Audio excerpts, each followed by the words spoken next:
Olá pessoal, sejam bem-vindos de volta ao nosso curso de Processo Estocástico e Vibrações Aleatórias, hoje então com a nossa aula número 3.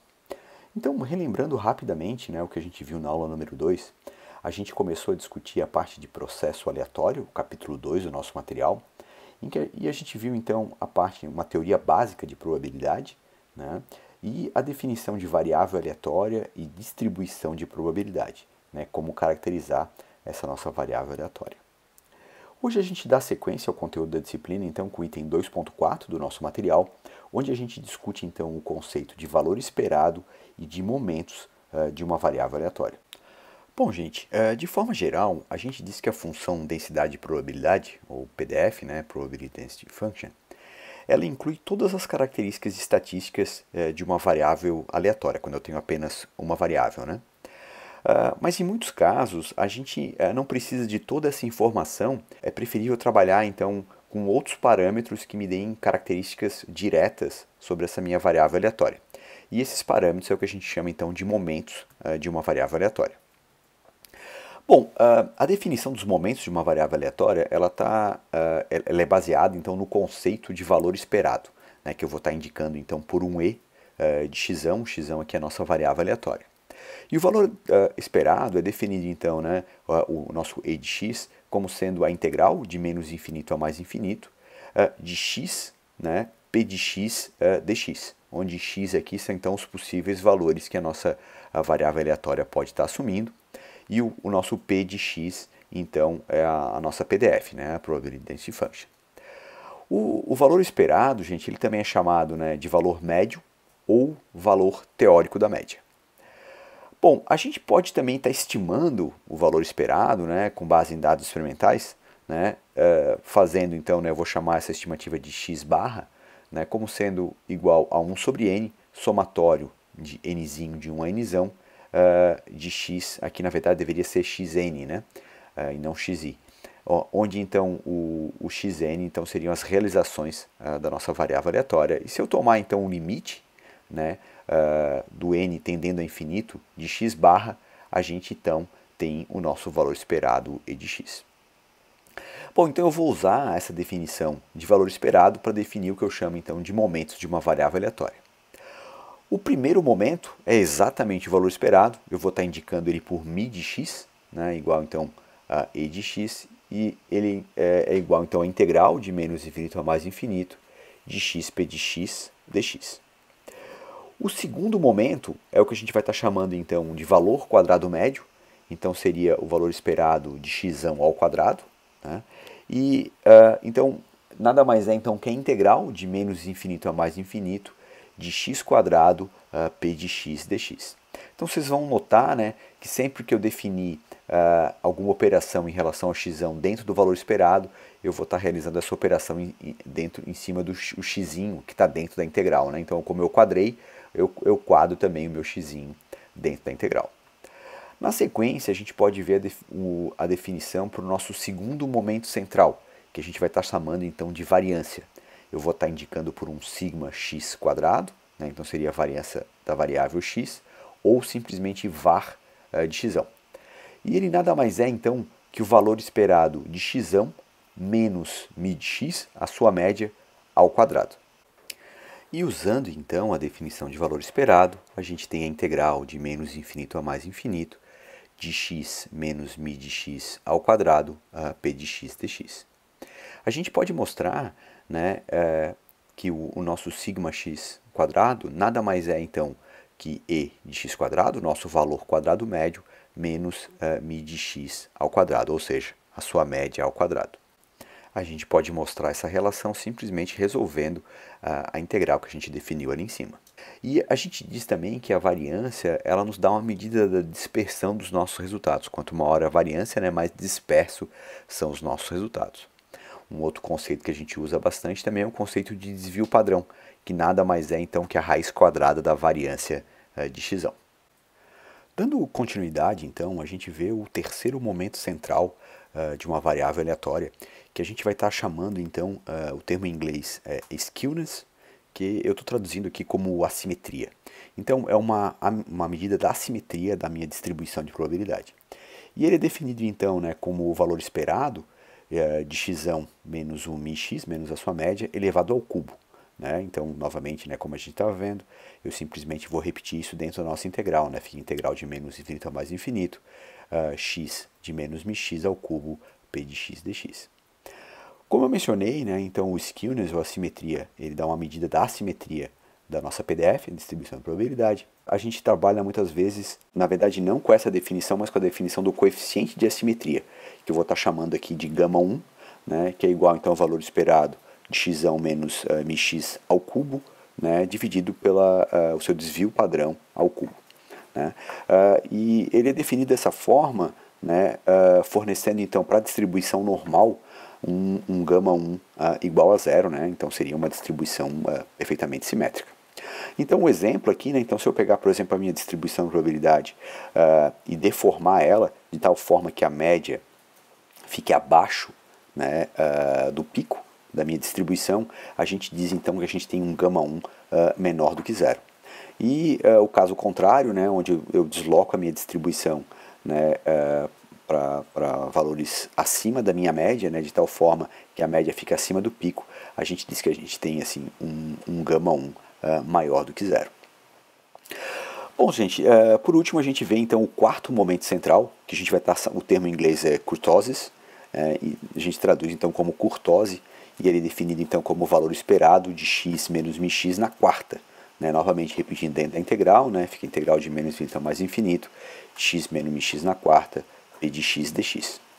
E nesse caso, a kurtose nos dá uma medida do achatamento da distribuição de probabilidade, né, ou, né, uma outra forma de dizer, ele dá uma medida da importância dos extremos, né, o pessoal chama de tails em inglês.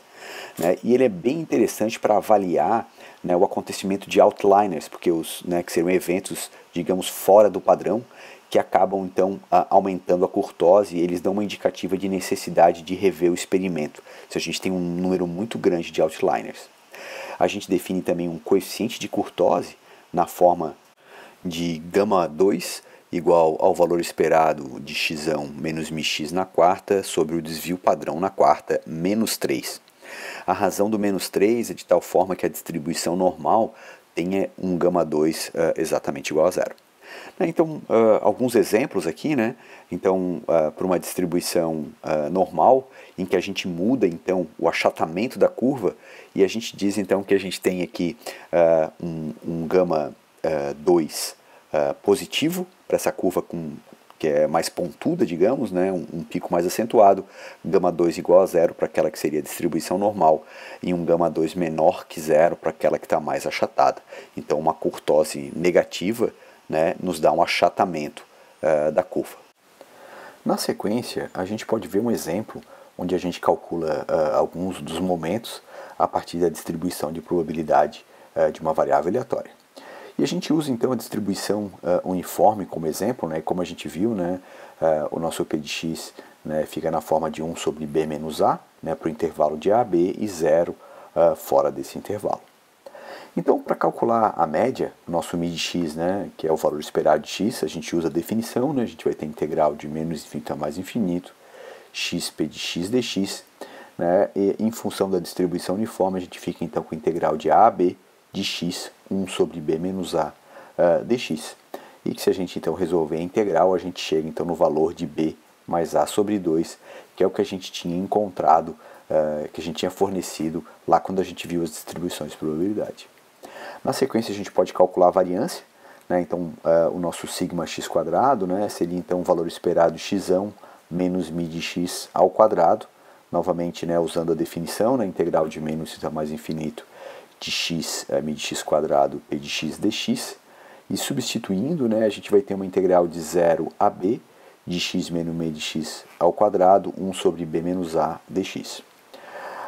Então a nossa integral ali, né, vai ficar, eu posso jogar 1 sobre b menos a para fora, né, e fica então x menos μ de x ao cubo sobre 3, isso de a até b.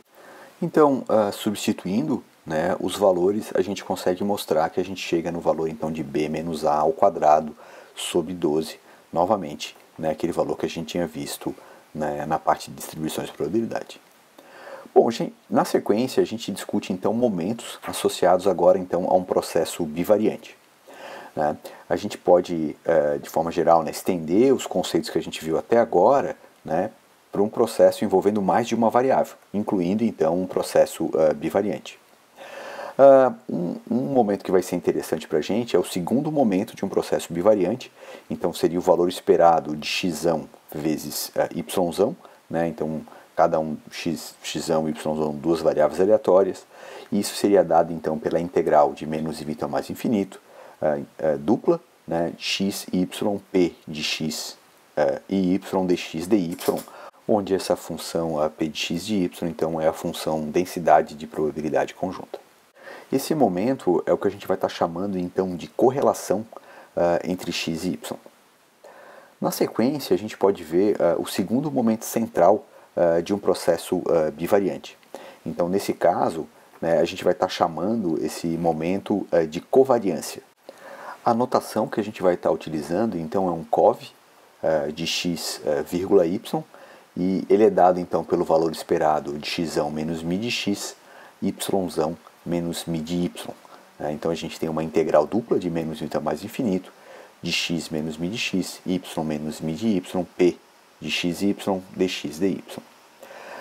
Bom, gente, a gente pode mostrar, né, que se eu simplificar essa integral, a gente consegue chegar numa expressão na forma de cov de x e y é igual ao valor esperado de x, y menos μx, μy, ou seja, né, então nada mais é que a correlação, ali o valor esperado de x, y, menos o valor esperado de x vezes o valor esperado de y, que seriam então as médias. E é interessante notar, né, com essa última expressão, que se uma das médias das nossas variáveis aleatórias for zero, a gente vai ter que a covariância é igual à correlação. E, na verdade, esses dois momentos, né, acabam se misturando, inclusive as definições de covariância e correlação acabam né, se confundindo na literatura em muitos casos, como a gente vai estar vendo. Bom, gente, algumas definições importantes. Né? Então, a gente diz que x e y são ditos não correlacionados se a covariância de x e y for igual a zero. Novamente, como eu mencionei, né, essa questão de correlação e covariância se mistura. Então, covariância nula quer dizer que eles são não correlacionados. No caso de x e y serem estatisticamente independentes, né, a gente diz então que a nossa função densidade de probabilidade x e y nada mais é que a multiplicação da função densidade de cada uma das variáveis, né, o px vezes o py. E por último, a gente diz que x e y eles são ditos ortogonais se a correlação entre eles for igual a zero. Então, novamente, covariância zero, a gente diz que eles são não correlacionados. Né? Correlação zero, a gente diz que eles são ortogonais. E o que a gente pode notar dessas definições é que eu posso ter duas variáveis aleatórias, né, x e y independentes, e isso implica, então, de x e y serem não correlacionadas. Mas pode acontecer de x e y serem não correlacionadas, mas ainda serem estatisticamente dependentes. A principal razão disso é que a covariância ela avalia, né, o grau de relação linear entre as duas variáveis. Então, se eu tiver uma relação, né, que não seja um comportamento linear, vai me dar uma covariância próxima de zero, né, o que indicaria elas serem não correlacionados, mas não significa que elas são estatisticamente independentes. Bom, a questão da correlação a gente usa né, para avaliar, né, muitas vezes o coeficiente de correlação, ou o que a gente chama também de covariância normalizada. Nesse caso, a gente vai ter um ρ de x e y, que é igual à covariância de x e y dividida pelo desvio padrão de x e o desvio padrão de y. E essa definição ela vai nos levar, então, a um ρ de x e y igual a zero, quando não tem relação linear, a gente diz então que elas são não correlacionadas, e um valor, né, de mais ou menos 1 quando eu tiver variáveis totalmente correlacionadas. E quando a gente tiver um grau de correlação intermediário, vai estar oscilando entre 0 né, e 1 ou 0 e menos 1. Bom, pessoal, na sequência a gente pode usar um exemplo em MATLAB para ver essa questão, né, da correlação linear, né, do coeficiente, né, de correlação e assim por diante. Então vamos lá. Então aqui eu tenho um exemplo em MATLAB, né? Eu vou estar gerando então variáveis aleatórias com distribuição normal, esse rand n. Né? Então eu gero uma primeira variável né, que seria o x, aqui uma amostra de 1000 realizações dessa minha variável aleatória. E na sequência eu defino uma outra variável y1, que nada mais é, né, que a x mais b, ou seja, a princípio ela está totalmente relacionada com a variável x. Como o x é uma variável aleatória, o y também vai ser uma variável aleatória, né, mas ela está diretamente relacionada, ela tem uma relação linear com relação a x. Na sequência eu vou definir uma outra variável, né, aleatória, que seria o y2, então eu faço um outro rand-n, né? E nesse caso eu espero que o y2 e o x estejam totalmente descorrelacionados, sejam inclusive estatisticamente independentes, já que eu gerei eles, né, de forma separada. E na sequência, né, eu vou definir uma terceira variável aleatória que eu vou chamar de y3, e aqui sim eu faço a soma entre x e y2.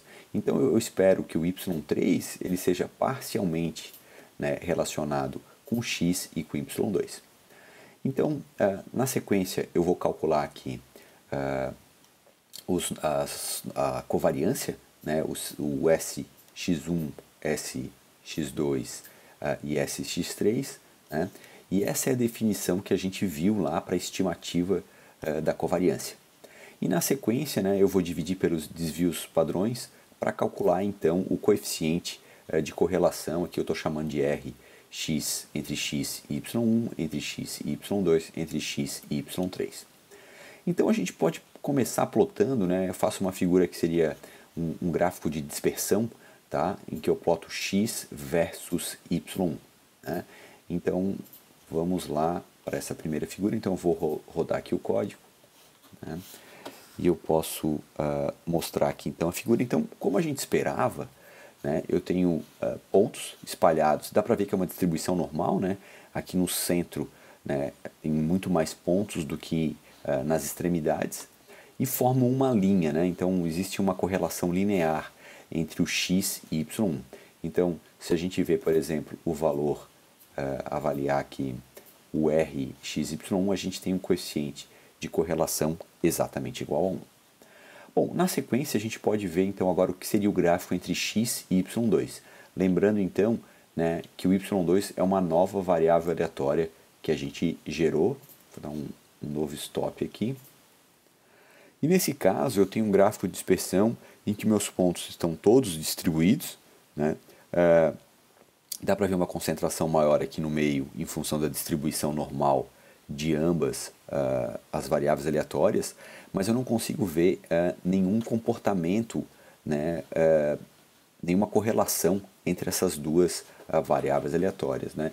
Então, se a gente agora vê quanto que vale o nosso coeficiente de correlação, eu tenho um valor aqui de menos 0,0543. Não é exatamente zero, né? Dificilmente ele dá zero, mas é um valor bem baixo. A gente diz então que para valores menores do que 0,1, 0,2, a correlação já é bem pequena entre essas duas variáveis aleatórias. Tá? Então, na sequência, a gente pode, então, por outro caso, que seria o y3, lembrando que o y3, então, é a soma entre x e y2. Então, eu termino de rodar aqui o nosso código. E aqui, nesse caso, a gente vê que parece existir uma certa relação, né? Então, à medida, por exemplo, que o meu x aumenta, o meu y3 também tende a aumentar, né? Já que ele é a soma, né, de x mais y2. E se a gente calcular o nosso coeficiente de correlação, aqui nesse caso, a gente vai ver que a gente tem um valor aqui de 0,65, né? O que indica então que eu tenho um certo grau de correlação.